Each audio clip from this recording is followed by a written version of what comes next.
السلام علیکم ورحمۃ اللہ وبرکاتہ۔ آل محمد، حدیث نمبر 25، تعلیمی حدیث کورس۔ عن عدی بن حاتم رضی اللہ عنہ ان رسول اللہ صلی اللہ علیہ وسلم قال اتقوا النار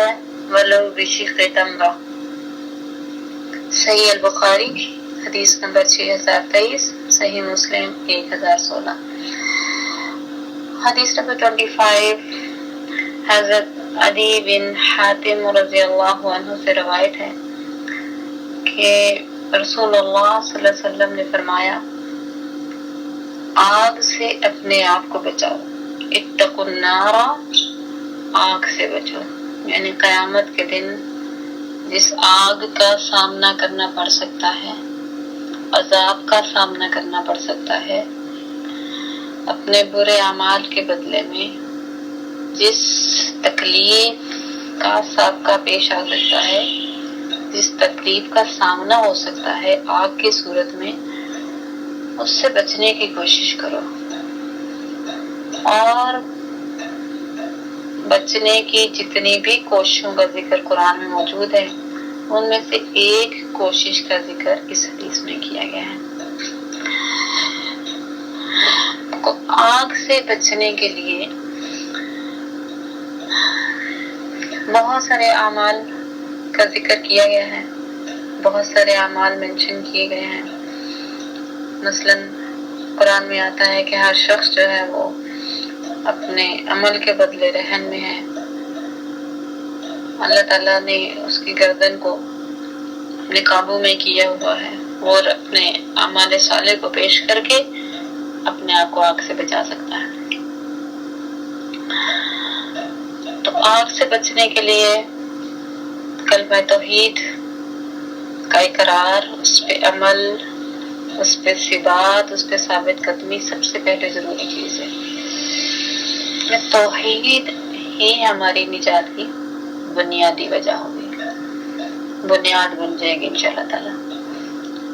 تو آگ سے بچنے کے جتنے بھی نسخے قرآن حدیث میں بتائے گئے ہیں، ان سب پر عمل کرنا ضروری ہے۔ ان میں سے ایک چیز کا ذکر یہاں پر کیا جا رہا ہے کہ صدقہ جو ہے وہ آگ سے بچانے کا کام کرتا ہے، آگ کو ٹھنڈا کرتا ہے، اللہ کے غضب کو بجھاتا ہے۔ اعمال سیئہ کو ہم سے دور کرنے کا ذریعہ بنتا ہے، ان کے اثرات کو۔ تو جہاں توبہ کار فرما ہوتی ہے اس عمل میں، جہاں توبہ مفید ہوتی ہے اس عمل میں، وہاں پر صدقہ بھی اللہ کے غضب سے مجھے اور آپ کو محفوظ رکھ سکتا ہے۔ تو اس صدقہ کی جو مقدار ہے یہاں جو بتائی گئی ہے وہ تو بہت معمولی مقدار ہے۔ یعنی ایک کھجور کی کیا ویلیو ہے، اور کھجور کے بھی ایک ٹکڑے کی، ایک حصے کی ہماری نظر میں تو بالکل ایک معمولی چیز ہے، لیکن اللہ کے غضب سے بچنے کے لیے، اگر اللہ کی رضا کے لیے اللہ کی راہ میں چنودی کے کاموں میں، اللہ کے دین کے حوالے سے کسی ٹاسک میں اپنا اتنا بھی کنٹریبیوشن کر لیا جائے کہ جو دکھنے میں صرف ایک کھجور کے ٹکڑے کے برابر بھی کیوں نہ ہو، تو وہ بھی ہمیں انشاءاللہ اللہ کی پکڑ سے بچا سکتا ہے، وہ بھی ہمارے کام آ سکتا ہے انشاءاللہ تعالی۔ تو اللہ رب العالمین کی غضب سے بچنے کے لیے، اس کی ناراضگی سے بچنے کے لیے، اللہ کی رضا کے لیے، اللہ کی دیے ہوئے حلال طریقے سے کمائے ہوئے حلال چیز میں سے اللہ کی راہ میں ایک چھوٹی سی چیز کو بھی خرچ کرنا، اللہ تعالیٰ اس کو ایسے قبول کرتا ہے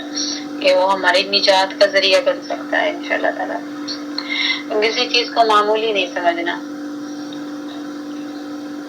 تو یہ جو خرچ ہے ولو پیچھے تمرہ، کھجور کا ایک ٹکڑا، یہ کیسے ہو سکتا ہے؟ یہ ایسے ہو سکتا ہے کہ جیسے صرف یہی ہمارے پاس ہے، جیسا کہ ہمارے اسلاف میں ایسا ہوا کہ صرف ایک کھجور ان کے گھر میں تھی، تو وہ جب کوئی طلب کرنے کے لیے سائل دروازے پہ آیا تو وہ ایک بھی ان کو دے دی، اور وہ خاتون تھی سائلہ، انہوں نے اپنے بچوں میں تقسیم کر دی، تو وہ ایک کھجور کا وہ ٹکڑا، ایک کھجور ہی اللہ کی راہ میں جو خرچ کی گئی، باوجود اس کے کہ ان کو اپنے لیے بھی ضرورت تھی، تو اللہ تعالیٰ نے اس کو قبول فرما لیا۔ وَيُؤْثِرُونَ عَلَىٰ أَنفُسِهِمْ وَلَوْ كَانَ بِهِمْ خَصَاصَةٌ، اپنی تنگی کے باوجود اللہ کی راہ میں دوسرے بندوں کو مقدم جانتے ہوئے ان کی ضرورت کو ان پہ خرچ کر دینا اللہ کو اتنا محبوب۔ قرآن پاک کی ایک آیت ہم دیکھتے ہیں، سورۃ المائدہ کی آیت نمبر 36 ہے، ان الذین کفروا لو ان لهم ما فی الارض جميعا ومثله معه لیفتدوا به من عذاب یوم القیامہ ما تقبل منهم ولهم عذاب علیم۔ ایک طرف یہ حدیث ہے کہ ایک کھجور کا ٹکڑا بھی کام آ سکتا ہے اللہ کے غضب سے بچانے کے لیے، آگ سے محفوظ رکھنے کے لیے، عذاب سے محفوظ رکھنے کے لیے۔ اور دوسری طرف اگر اس آیت کو ہم دیکھیں تو اللہ تعالیٰ فرماتا ہے جن لوگوں نے کفر کیا، نافرمانی ہے کہ اللہ تعالیٰ کی، چاہے وہ سب کچھ لے آئے جو کچھ زمین میں موجود ہے، ما فی الارض جمیعا ومثلہ معہ، اور اس زمین کے اندر موجود جتنی بھی قیمتی اشیاء ہیں، جتنی بھی چیزیں ہیں، اس جیسی اور بھی وہ اگر لا پائیں تو وہ لے آئیں کہ یہ ان کے برے کاموں کا کفارہ بن جائیں، اور ان کو ان کی گردن چھڑانے کے لیے وہ فدیے کے طور پہ دینا چاہیں، من عذاب یوم القیامہ، قیامت کے دن کے عذاب سے بچنے کے لیے، تو ما تقبل منہم، ان سے وہ قبول ہرگز نہیں کیا جائے گا سب کچھ، وَلَهُمْ عَذَابٌ عَلِيمٌ، ان کے لیے بڑا دردناک عذاب ہوگا۔ تو نافرمان لوگوں کے لیے اللہ کا قانون اور ہے، وہ اس کے لیے اپنا فرمانیوں کی جواز میں کوئی عذر پیش نہیں کر سکتے، وہ اس کے بدلے میں جو عذاب ان کے مقدر ہو چکا ہے اس سے بچنے کے لیے اگر فدیہ دینا چاہیں، زمین بھر کا سونا ہو، چاہے اشیاء ہو، کلی اشیاء ہو، اور اس جیسا اور بھی وہ اکٹھا کر لے، تو اللہ کہتے ہیں میں ما تقبل منہم، اسے قبول نہیں کیا جائے گا۔ سورۃ آل عمران میں بھی اسی طرح سے کہا گیا فَلَن يُقْبَلَ مِنْ أَحَدِهِمْ مِلْءُ الْأَرْضِ ذَهَبًا وَلَوِ افْتَدَىٰ بِهِ، آیت نمبر 91 ہے آل عمران کی، کہ ہرگز ان سے قبول نہیں کیا جائے گا زمین بھر سونا بھی، چاہے وہ اس کو فدیے میں دینے کے لیے تیار ہو جائے۔ تو ایک طرف اللہ کا یہ قانون ہے، اور ایک طرف اپنے مومن بندوں کے لیے ایک کھجور کا ٹکڑا بھی آگ سے بچانے کے لیے، ان کو اللہ کی ناراضگی سے بچنے کے لیے فائدے مند ہو سکتا ہے۔ اب ان دونوں باتوں کو ہم اکٹھا دیکھتے ہیں کہ جن سے اللہ ناراض ہوا، یہ بات سمجھنے کی ہے، جن سے اللہ ناراض ہو جائے ان سے اتنا کچھ بھی قبول نہیں کرتا جتنا کوئی تصور کر سکتا ہے کہ اس کے پاس ہو، زمین بھر اشیاء بھی اور اس جیسے بھی اور ہوں تو اللہ کچھ بھی قبول نہیں کرتا اور اس کو جہنم کی آگ سے کفارہ اور فدیہ نہیں بناتا۔ اور جن سے اللہ راضی ہو ان سے حلال کمائی کا صرف کھجور کا ایک ٹکڑا بھی قبول کر لیتا ہے، جن سے اللہ راضی ہو، اور کچھ کوتاہی ہو جائے، کوئی غلطی ہو جائے اور وہ اس کھجور کے ٹکڑے کو ہی اس کا کفارہ بنا دیتے ہیں اللہ رب العالمین۔ تو فرق جو ہے وہ چیزوں کی مقدار کا نہیں ہے، فرق ہے ایمان کی مضبوطی اور اللہ کی رضا کا۔ اب اس بات کو ہم نے سمجھ لینا ہے انشاءاللہ تعالی۔ آج اس دنیا کے اندر جب تک سانس آ رہی ہے جا رہی ہے، جب تک موقع ہے، عمل کے لیے مہلت ہے، تب تک اللہ کی ناراضگی سے بچنے کے لیے، اللہ کو راضی کرنے کے لیے کھجوروں کے ٹکڑے بھی ہمارے لیے فائدہ مند ہو سکتے ہیں۔ چھوٹا صدقہ بھی قبول ہو سکتا ہے انشاءاللہ تعالی، اور اللہ کو ہم راضی کر سکتے ہیں انشاءاللہ تعالی۔ لیکن آنکھیں بند ہو جانے کے بعد قیامت کے دن اگر کوئی شخص اللہ کی ناراضگی کی پکڑ میں آ جاتا ہے، آنکھیں بند ہو جاتی ہیں، اس کے بعد اب وہ ختم ہو گیا چانس، جو دنیا میں چانس ملا تھا وہ ختم ہو گیا، وہاں اللہ ایک ٹکڑے سے بھی راضی ہو سکتا تھا۔